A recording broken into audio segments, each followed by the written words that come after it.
All right. Hello, everyone. Welcome back to Master Your Money and Mindset. I am your host, Elizabeth Hiza, and I am so thrilled that you are here with me today. Today, I want to ask you a question. I want you to really think about this one. When was the last time you sat down and looked at your retirement plan? I know that sounds like a really boring question, but it's an important one. And when I said, when was the last time you looked at your plan, I don't just mean when was the last time you glanced at the statement when it came in the mail? I mean, when was the last time you really looked? Like you reviewed your contributions, your investment mix, your beneficiaries. If you are drawing a blank, or if it's been more than a year or so, then this episode is specifically for you. Because today we are going to walk through exactly how to do a retirement plan checkup. And I promise it's not as overwhelming as it sounds. In fact, by the end of this episode, you're going to feel so much more confident about where you stand and what, if anything, you need to adjust. I know that retirement can seem so far away. And for many of you listening, it is really far away. And for many of you listening, maybe it's not so far away. But whatever your definition of far away is, you will never regret gaining clarity on your current plan, understanding your match, just knowing if you are contributing to get your match if your company offers one. You will not regret understanding how much is in there, how you performed the past few years, what funds you're contributing to. All of that will just make you feel so much more empowered. And I could promise you that because for the first time in a long time, I just did one on myself. And that is what inspired me to do this episode. So I can say that just looking a little bit deeper into some of the things that we're going to talk about is going to help you sleep just a tad better at night. So here's the thing about retirement planning. It's definitely not a set it and forget it situation. Just like your financial plan, just like your insurances, your retirement plan is the same thing. It's fluid. It's dynamic. It changes along with all the other changes in your life, with all the other changes in the market, with all the other changes in the world. Your retirement plan needs to keep up, and that means that you have to keep up with it. Financial professionals, financial advisors generally recommend reviewing your employee-sponsored retirement plan at least once a year, and not just on the calendar, but also anytime something significant happens in your life, which we're going to talk about as well. Write that down. We recommend you to review at least once a year. But then anytime something big happens is when you should take a peek into this plan. And because the reality is the plan that you set up when maybe you first got hired was designed around your life at that point, which we all know as life happens, it happens fast and things happen fast. And a year goes by in the blink of an eye. And sometimes we're so busy dealing with life, we forget to plan around the stuff that's happening. So the annual review is not just a formality. It's a chance to make sure your money is still working towards the life you want and you're making adjustments based on life circumstances as they come. So you're going to want to start with what we call a life audit. Before you look at any number, take out a notebook and think about your life over the past year. Was there a marriage? Was there a divorce? Did you buy or sell a first home? Did you buy or sell a second home or investment property? Did you have a baby or send a child off to college? Did you or your spouse change jobs, get a promotion, transition out of a work environment entirely? Has anyone in your family experienced a health change? Did you come into some inheritance or any significant sum of money? Any one of those things can ripple through your financial picture in a really big way, and your retirement plan should reflect that. So here's one that people often overlook, which is beneficiary designations. And we cannot stress this enough. Beneficiary designations is one of the most important aspects on your account, but it's also one of the most that's commonly ignored. With most employee-sponsored plans, your spouse is automatically listed as your primary beneficiary unless they waive their right in writing. So if your marital situation has changed, or if you want your children listed as primary, that needs to be addressed formally and in writing. Don't assume it's handled. Always make sure that you check your beneficiaries. So once you've gone through your life changes, the next question is, has your vision of retirement changed? Because what you pictured for retirement at age 35 might look very different from what you picture at age 45, or even 1 year to the next. What your vision of retirement is will probably change a million times until you actually retire. So at one point, you used to dream about traveling the world, but maybe as your children got older, maybe when grandkids come, now you're thinking of a quieter life closer to family. Maybe you plan to stop working entirely at 65, but now you're thinking that part-time work may sound fulfilling. Or maybe health concerns, your or your loved ones, have you thinking more seriously about long-term care costs. So all of these different shifts in your thinking also matter because they affect how much money you're going to need in retirement, which affects how much you need to be saving and investing right now. So part of that life audit is looking at your vision for retirement. How do you want to spend your time? So take some time to revisit that income goal, what your vision is, and how much income you think you're going to need to bring that vision to life. So then you could ask yourself, is your current savings trajectory still going to get you there? Or does something need to change? And if something needs to change, that's perfectly okay. That actually should be the case. Then we make the appropriate changes. But that's what that review is for. Okay, so once you do your life audit, then you review your vision for your retirement. Next, you want to re-examine your risk tolerance.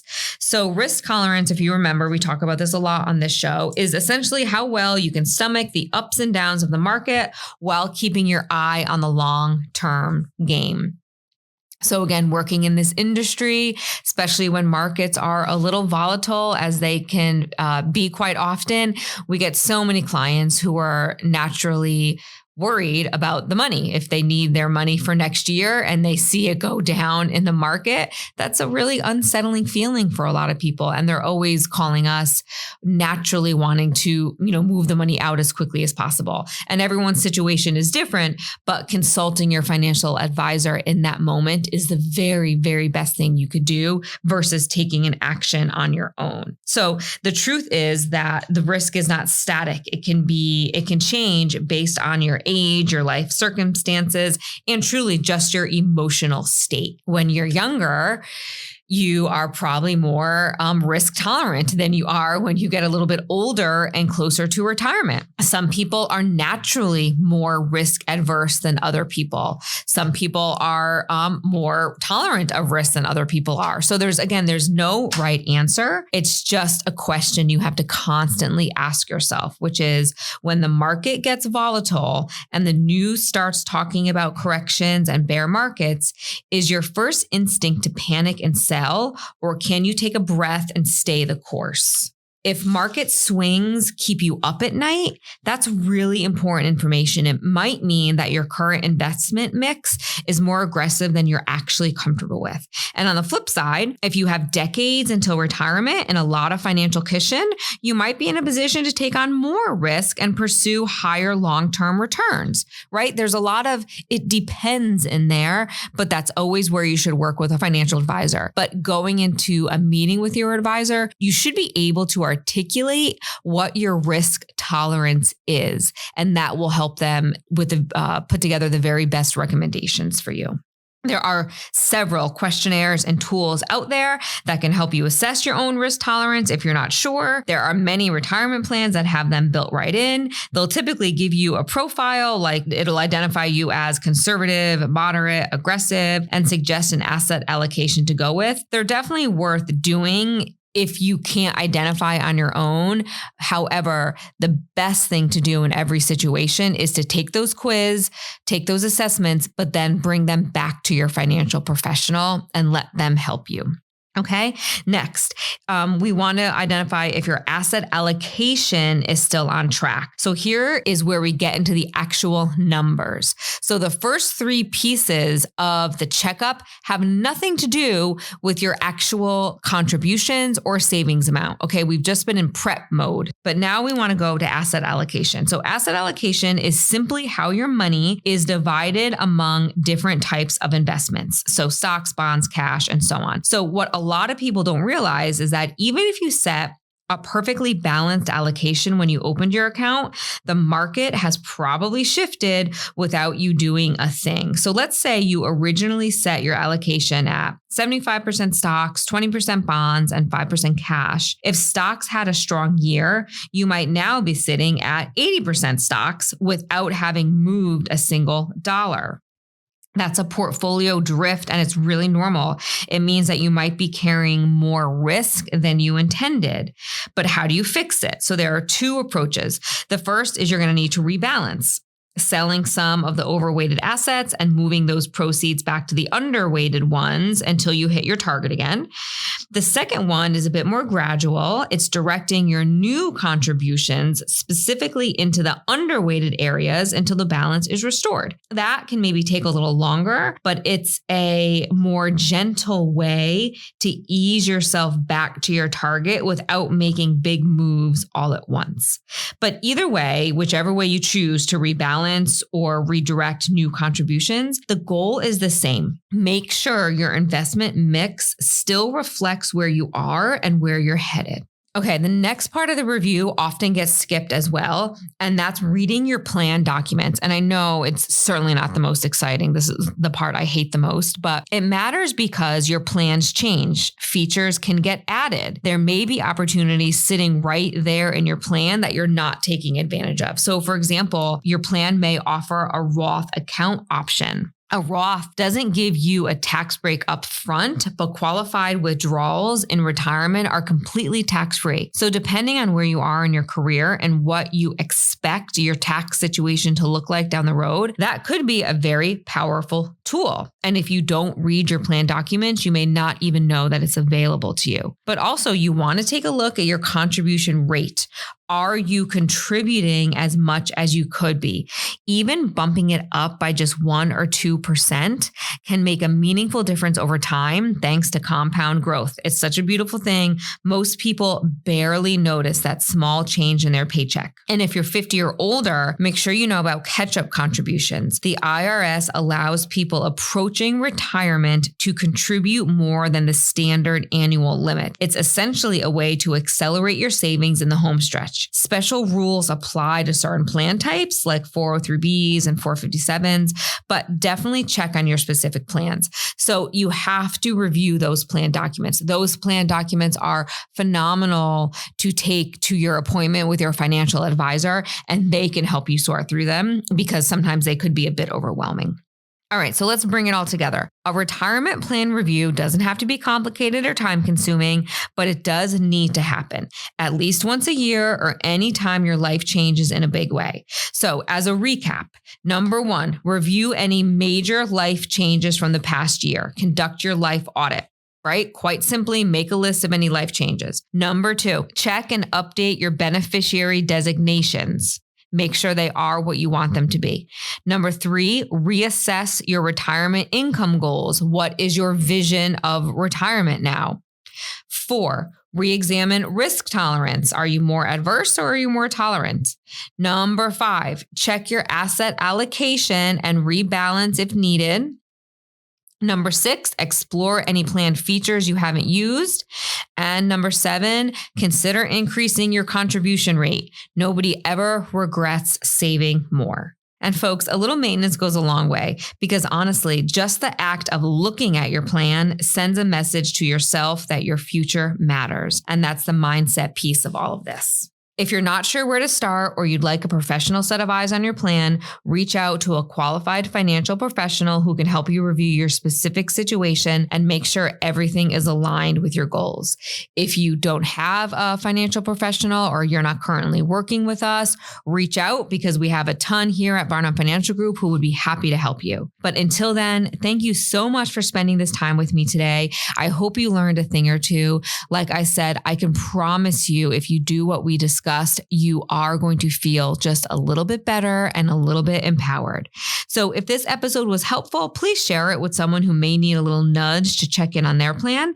And I will see you at our next episode. Thank you for listening to Master Your Money and Mindset. You can find these episodes on YouTube or wherever you listen to your podcasts. Don't forget to like and subscribe if you enjoyed what you heard. You can follow Barnum Financial Group on LinkedIn and Instagram. Thanks so much. All opinions expressed by the program participants are solely their current opinions and do not reflect the opinions their respective parent companies or affiliates or the companies with which the program participants are affiliated.